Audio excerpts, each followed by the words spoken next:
Somos a geração mais dependente de tecnologia de todos os tempos. Somos a geração mais bem servida de possibilidade de todos os tempos. Pessoas antigamente tinham dúvidas sobre o que fazer. Agora, tudo que elas pensam em fazer tem tantas explicações que elas não sabem qual o melhor mecanismo de busca elas vão usar para receberem as informações. Perdemos a conexão com aquilo que é real e passamos a viver, muitas vezes, apenas nas nossas possibilidades. Só o imaginar já nos é suficiente. Conquanto sejamos a geração mais bem servida de possibilidades, quer coisa mais tecnológica do que isso? Uma mulher, ela aos 18 anos congelar seus óvulos e se quiser ser mãe aos 40, ela basta fazer uma inseminação artificial, uma fertilização in vitro e ser mãe. Olha isso, é uma possibilidade real. O indivíduo faz vasectomia, depois ele pode reverter a vasectomia. Dependendo do problema de coração, eles colocam uma parte do organismo do porco e o indivíduo vive. Que coisa boa, mas ao mesmo tempo, queridos, a tecnologia nos deixou dependentes também de uma coisa chamada felicidade. Felicidade. E as pessoas desaprenderam que felicidade é aprender a conviver. E começaram a achar que felicidade é somente fazer o que se quer. Só se é feliz quem faz o que se quer. Se o indivíduo não faz o que quer, ele se considera infeliz. Nós estamos acompanhando ao longo desses domingos à noite os arrependimentos, os maiores arrependimentos de um ser humano quando está em estágio terminal, a poucas horas de falecer. De acordo com as pesquisas, são 6 os maiores arrependimentos. Nós já vimos 4 deles e hoje é o 5º. 5º maior arrependimento de um ser humano quando está a poucas horas de vir a óbito, de falecer. Nessa pesquisa, durante as perguntas, o que você se arrepende? Boa parte das pessoas, e a resposta ficou por isso em 5º lugar, dizem: se eu pudesse começar a minha vida de novo, eu amaria mais a mim mesmo. Ou eu me permitiria ter sido mais feliz. Mas é curioso, porque hoje o que nós fazemos cujo objetivo não é a nossa felicidade? Tem alguma coisa que nós façamos cujo objetivo não seja a nossa felicidade? Nós fomos cada vez mais habituados a este universo onde nós só queremos fazer aquilo que nos faz bem. E mesmo assim, na hora da morte, boa parte das pessoas se arrependem porque gostariam de ter sido mais felizes, ou gostariam de ter vivido momentos onde pudessem se dar mais felicidade. Curioso que, observando o que diz a pesquisa, boa parte das pessoas disseram que somente no final da vida perceberam que felicidade é uma opção. Vou dar um exemplo aqui muito pueril, mas, por exemplo, dependendo da faixa etária, um sanduíche de cheddar e bacon é a melhor coisa do mundo. Uma porção de fritas estalada assim no sal, a coisa mais gostosa do mundo. Tudo isso regado com uma Coca-Cola assim gelada, dependendo da faixa etária e dos gostos, é a coisa mais gostosa do mundo. Só que nós começamos a confundir isso com felicidade. Mas isso não é felicidade. Isso é prazer estomacal. Escolher ser feliz não tem a ver com isto. Nós nos tornamos reduzidos a categorias de que comer e do que vestir. Se eu comprar um iPhone, se eu comprar tal roupa, se eu comer tal coisa, eu estou feliz. Felicidade não é isso. Durante essa pesquisa, as pessoas perceberam que felicidade não era o ter, mas era a capacidade de conseguir escolher.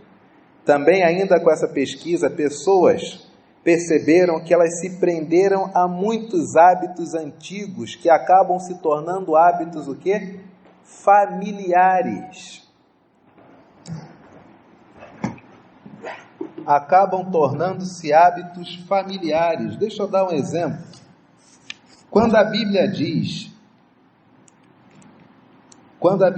que se você obedecer a Deus, Deus abençoará até a segunda, terceira e quarta geração, isso é obrigatório, gente? Isso vai acontecer mesmo? Vocês acham que sim? Acontece. Acontece se a geração seguinte imitar você. Agora, se a geração seguinte não imitar vocês, não serão abençoados. Porque eles não escolheram os caminhos que você escolheu, eles não escolheram verdade, justiça, honra, retidão, escolheram qualquer outra coisa. E ao mesmo tempo, se felicidade é uma escolha, guarde bem isso. No final da vida, muitas pessoas perceberam que, na verdade, se tornaram presas aos seus ciclos familiares. O que é isso? O avô tinha um relacionamento abusivo com a avó. Aí uma criança da união desses dois nasceu, e quando esta criança casou-se, buscou alguém que tinha relacionamento abusivo ou passou a ter um relacionamento abusivo. E desta união nasce um neto ou uma neta. Que pasmem, o que vai acontecer? Há famílias que passam gerações sendo maus uns com os outros. Quando a Escritura diz, quando Jesus diz que não veio trazer paz, mas veio trazer espada, veio trazer fogo, veio trazer divisão entre pai e filho, entre mãe e filha, o que ele quer dizer é que ele é a referência de relacionamento saudável. E se nele a relação familiar não é classificada como saudável, pai rompe com o filho, ou filho rompe com o pai, este círculo vicioso de degradação familiar. Há famílias que só pensam em tristeza.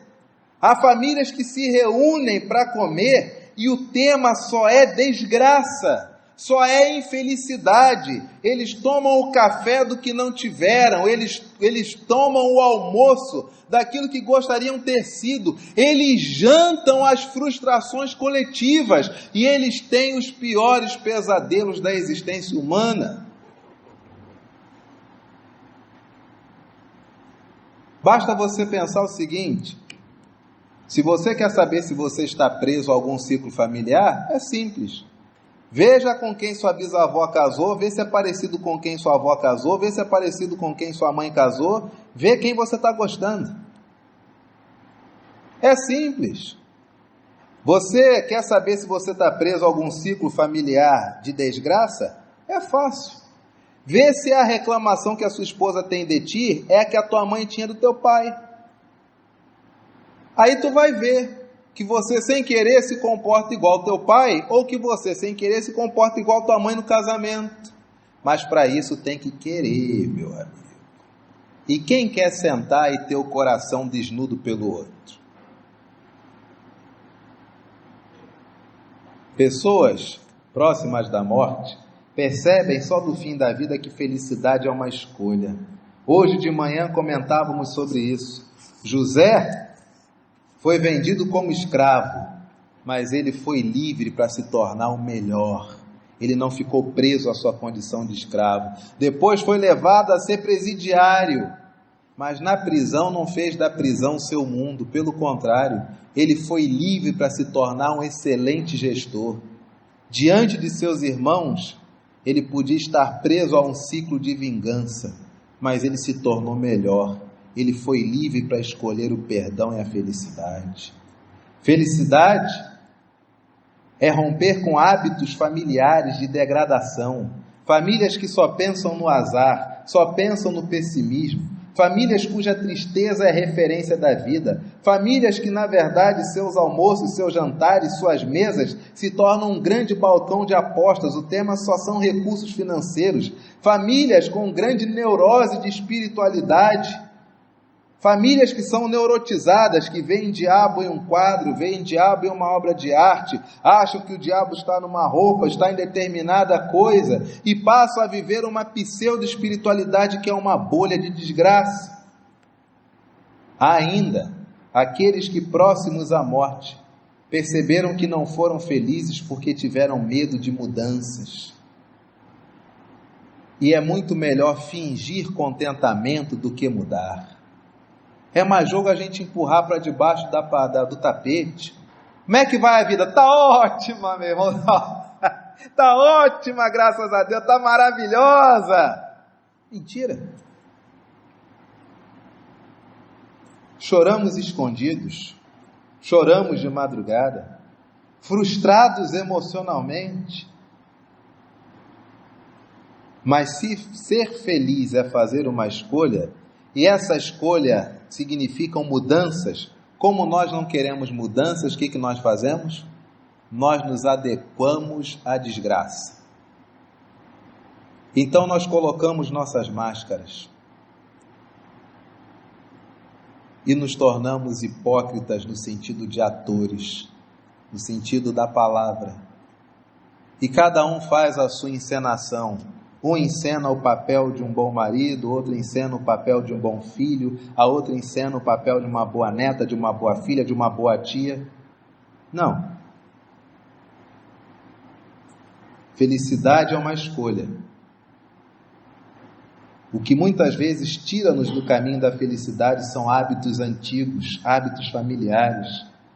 O medo de mudanças faz com que nós interpretemos a nós mesmos. É um eterno ciclo teatral de infelicidade e de horror. E ainda há um quarto fator levantado nessa pesquisa com pessoas terminais, pessoas que tiveram as suas felicidades represadas. Posso dar um exemplo? Darei um exemplo. Pessoas que poderiam ter chegado muito longe, mas que em detrimento do seu entorno, preferiram se tornar menos do que poderiam ser. E nunca conseguiram explorar tudo o que poderiam ser, porque aqueles que estavam ao seu lado não tinham pique para acompanhar, ou eram egoístas o bastante para dizer, não cresça mais do que eu, continue pequeno, ou então não me faça sombra. É raro você encontrar, não apenas cônjuges, mas é raro você encontrar amigos que dizem o seguinte, você pode ser isto, por que você ainda não foi? Vá à luta, seja feliz, cresça, evolua, exploda, seja um meteoro, voe! É raro encontrar até amigos assim, quanto mais os de casa. E aí, pessoas próximas à morte confessaram nessas pesquisas, eu poderia ter sido um excelente médico, poderia ter sido um excelente pedreiro, poderia ter sido excelente isso ou aquilo outro, mas não fui. Porque as pessoas que estavam ao meu lado, elas não me permitiam ser. Olha que frustração. O que nos faz não amarmos mais a nós mesmos? Aí temos algumas possibilidades, alguns apontamentos. Primeiro, autossabotagem. Já ouviu falar dessa palavra? Autossabotagem? Poxa vida, exemplo real, conhecidíssimo na minha época de adolescente. Aquele primeiro rapaz que foi o primeiro a fazer 18 e conseguiu comprar um Uno. Um Uno, na época que nós éramos adolescentes, já era tudo. E o dele ainda tinha ar-condicionado e tinha 4 portas. Ah, que coisa mais top. Aí esse cara arrumou um emprego num posto. Quando ele subiu nessa carreira, ele deu perda total, foi para o zero. Aí conseguiu um emprego numa outra empresa. Quando ele subiu, ele deu perda total, foi para o zero. Aí ele foi para uma outra empresa. Quando ele subiu, ele deu perda total na profissão e começou do zero. Até que um perguntou, vem cá, você não não consegue ficar em emprego nenhum, e ele foi dando desculpas, até que chegou em uma grande companhia que, pasmem, deu a ele liberdade full. E aí ele, passado um tempo, pediu para ser mandado embora, que ele não estava acostumado a tanta liberdade. Autossabotagem. Está tudo indo bem, mas o indivíduo chega um momento que ele diz, não, eu não mereço que as coisas sejam tão boas. Ou se está tudo indo bem, é sinal de que na verdade tem alguma coisa errada, e eu vou descobrir o que tem de errado. Aí ele próprio se torna o sabotador daquilo que lhe era bom. Aí acaba. Autossabotagem. Segundo, falta de perdão pessoal. Você já perdoou-se? Cuidado, você pode estar em vias de morrer e não ter se perdoado.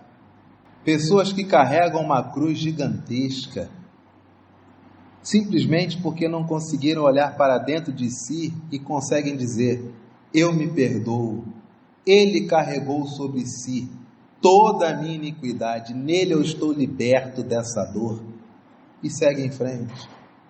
Não se perdoam por um relacionamento que acabou há milênios, não se perdoam por uma palavra dita a um filho há milhares de anos, não se perdoam por decisões equivocadas, não, simplesmente não se perdoam. Autossabotagem, falta de perdão pessoal, e ainda tem um terceiro fator, que faz que nos impede de buscarmos a nossa felicidade, de sermos felizes. Pasmem, você sabe que esse terceiro fator, ele influencia a autossabotagem e influencia a falta de perdão pessoal. Sabe o que é? Uma palavrinha que nós conhecemos muito bem, começa com M e termina com E. Medo. Talvez você esteja hoje triste, sabe por quê? Porque você tem medo de ser feliz, amigo. Você tem medo de ser feliz. Você se habituou a uma vida carregando tanta mágoa, tanta frustração, tanta dor. Você é tão coitado perante os seus próprios olhos. Você é tão vítima de tudo e de todos, que se tirar isso de você, quem que você é? Você se acha nada. Então é melhor você continuar sempre carregando dor, autoflagelação, culpa, desgraça alheia, comiseração, porque você acha que somente assim você tem alguma coisa. Sabe o que é isso? Medo. Talvez você hoje tenha algo que seja a maior tristeza da sua vida.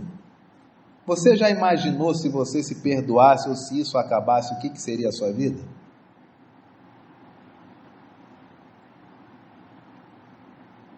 Vou dar um exemplo.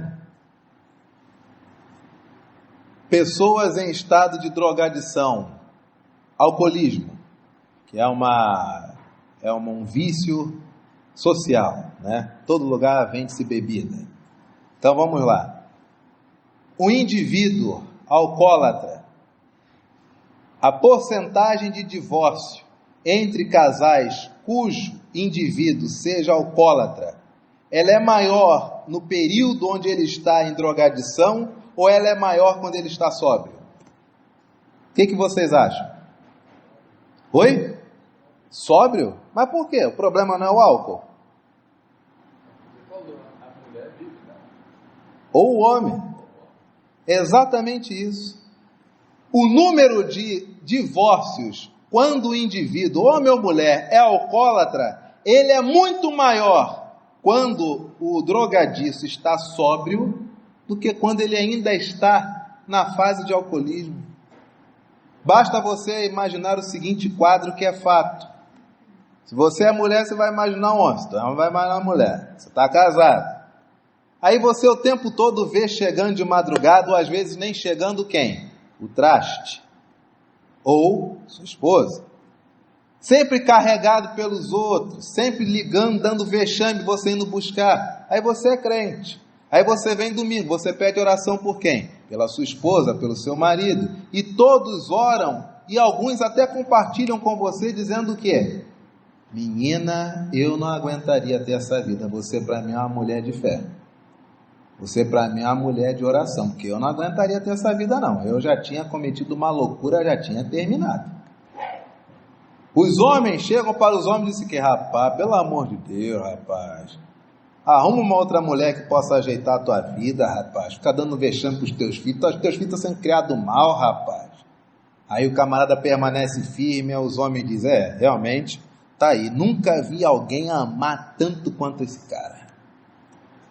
Aí um dado momento, o indivíduo, homem ou mulher, para de beber. No começo, quem acredita? Ninguém, porque já viu esse filme trocentas vezes. Mas passado o tempo, parece que a coisa firma, parou de beber mesmo.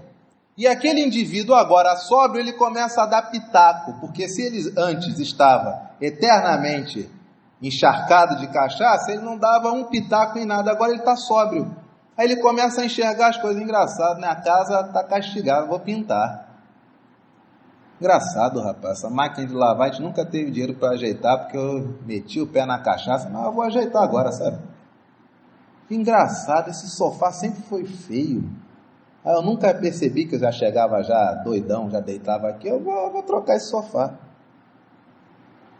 Aí a sociedade diz o quê? Parabéns, fulano, você está bem, você está melhor. Aí o indivíduo começa a dar testemunho de como largou, como foi curado, etc. Mas e aquele cônjuge que era a estrela? Ele é que era uma pessoa de oração, ela é que era uma mulher de oração. Acabou. Porque agora todos querem ouvir o quê? Fulano, como é que era dirigir embriagado? Quantas vezes Deus te salvou? Ih, muitas vezes. Tem até uma história. Aí ele começa. Aí começa a dar pitaco em casa. Se começar a trabalhar, aí lascou.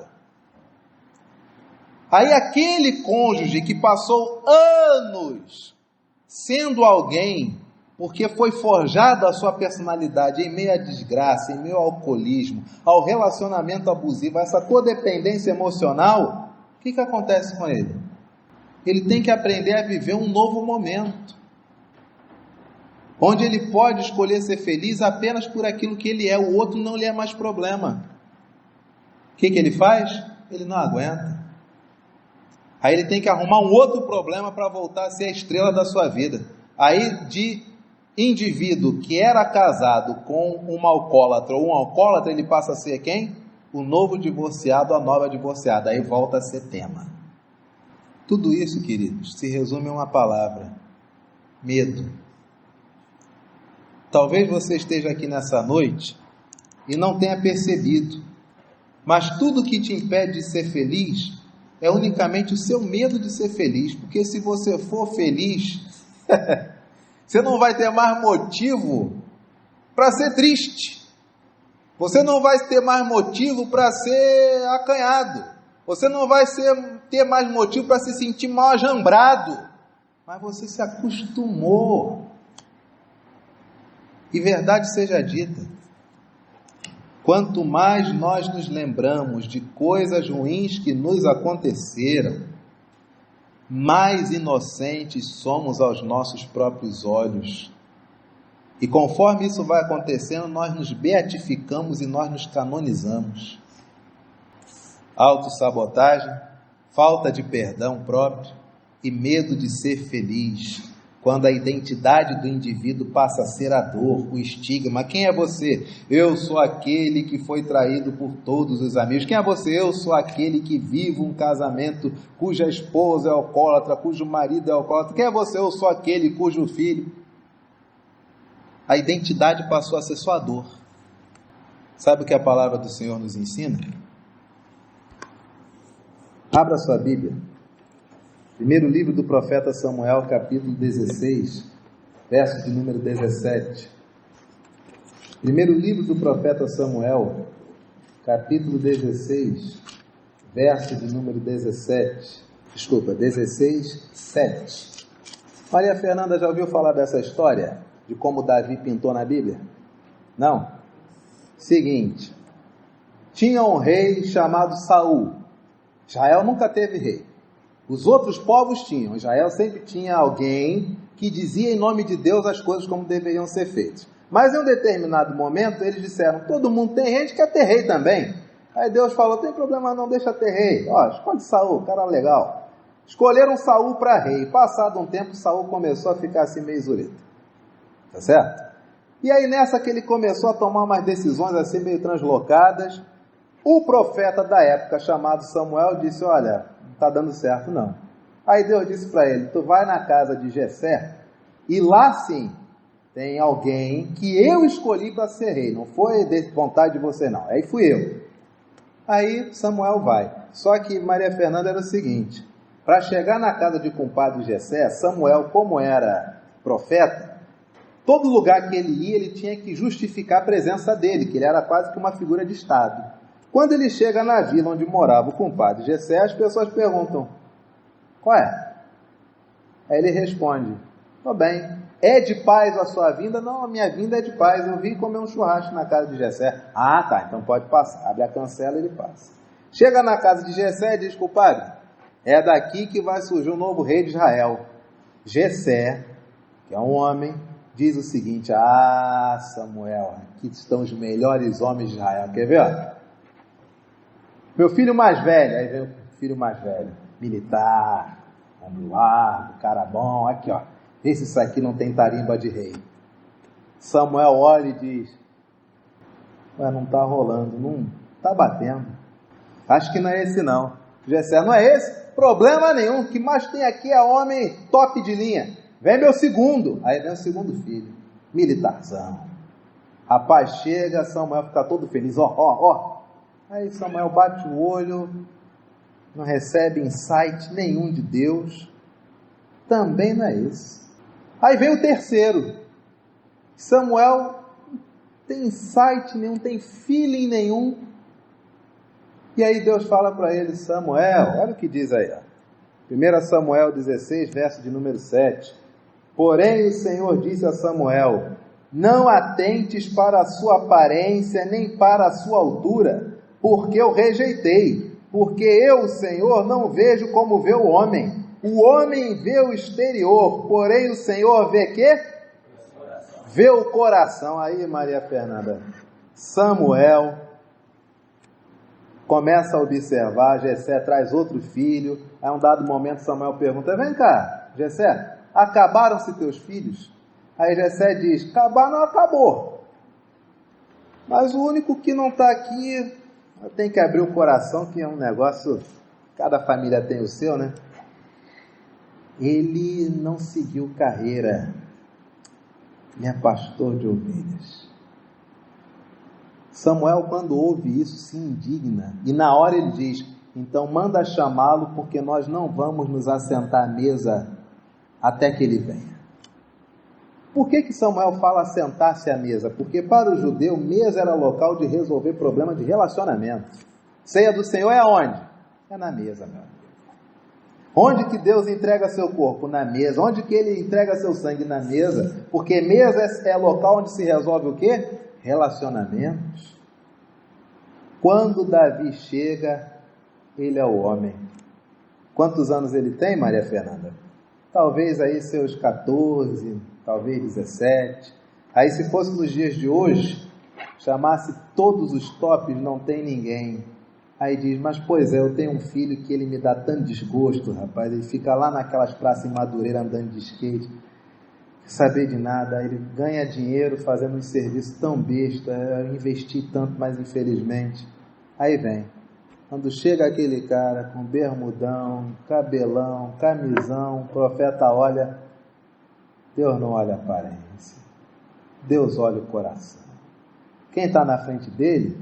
Um garoto que sem ninguém saber, já lidava com leões com a mão. Sem ninguém saber, lidava com urso com as mãos. Tão alijado pela família, que observando o seu relacionamento com aqueles animais, deitado sobre a relva, ele chora e ele diz, o Senhor é o meu pastor e nada me faltará. Deus vê o coração. É assim que surge Davi. Depois não preciso contar mais nada, que você já sabe o que foi Davi na história de Israel. Se você está preocupado com a sua aparência, e se você não busca a sua felicidade partindo do princípio que você é feio, você não entendeu nada da vida. A aparência, ela se modifica com o coração. Quando o coração é bom, você é lindo. Quando o coração é ruim, você é feio que sua desgraça. Você pode ser alto, cinturado, olho claro, olho verde, cabelo liso, cabelo preto. Você pode ser o que for. Se teu coração for mal, você é o diabo. Mas se o teu coração for esplendoroso diante de Deus, meu amigo, não tem quem te segure. Maria Fernanda tem quantos anos? 18. Nicole está com 14, meu amor. Ano que vem você faz 15, não é isso? É julho? Na minha UPA, tinha uma menina que ela era modelo.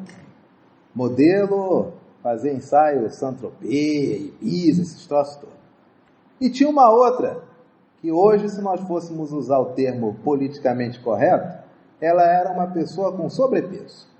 Ok? Beleza. E aí, a nossa UPA, nós éramos quase que na época 70. Devia ter uma média, era quase que equilibrado. Deviam ter 35 homens, 35 meninas, etc. A modelo, ela parava o trânsito em tudo quanto era lugar. Mas todo mundo era apaixonado pela que tinha sobrepeso.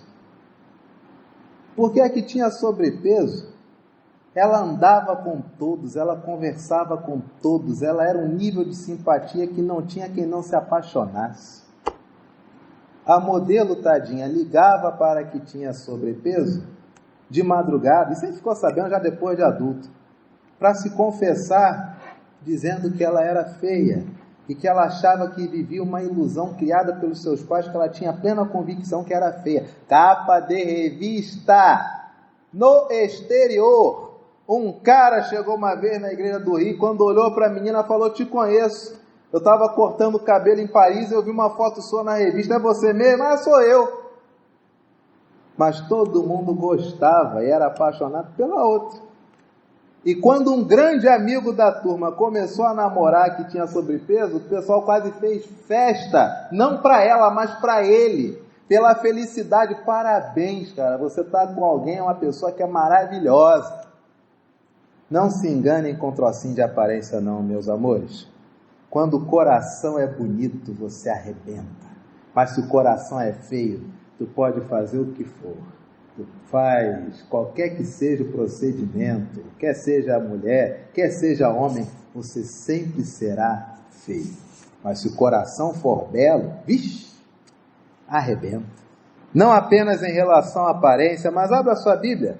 Lucas capítulo 12, versos de 6 a 7. Se você se achava feio, não se ache mais, que um coração belo aformoseia o rosto.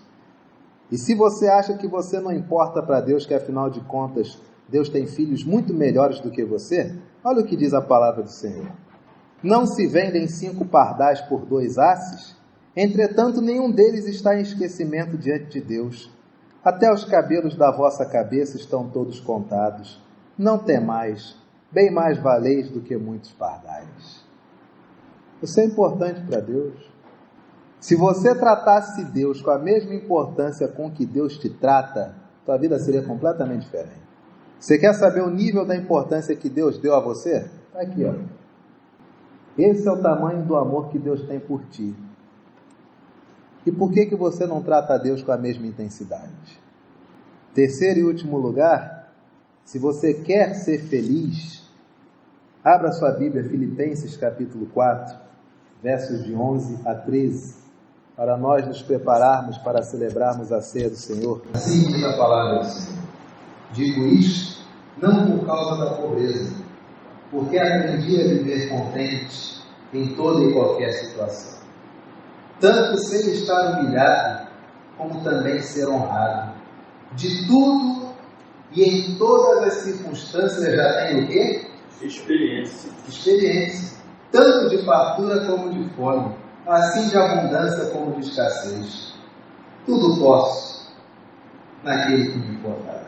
A autoestima é você saber que tudo que você tem hoje não é qualitativo para determinar aquilo que você é. A autoestima é saber que tudo que você procura ter não é qualitativo para que as pessoas te amem. A autoestima, se você tem, louvado seja Deus. Se você não tem, como é bom que outras pessoas tenham. Você fica feliz por isso. Isso é autoestima. A palavra do Senhor nos diz: aprendi a viver contente em toda e qualquer situação. Maria Fernanda, Nicole, vocês que são as mais novas em termos etários, de idade aqui nesse culto de hoje, eu faço uma coisa a vocês duas, meus alunos. Aprendam desde novos o que é isso. O que é contentamento.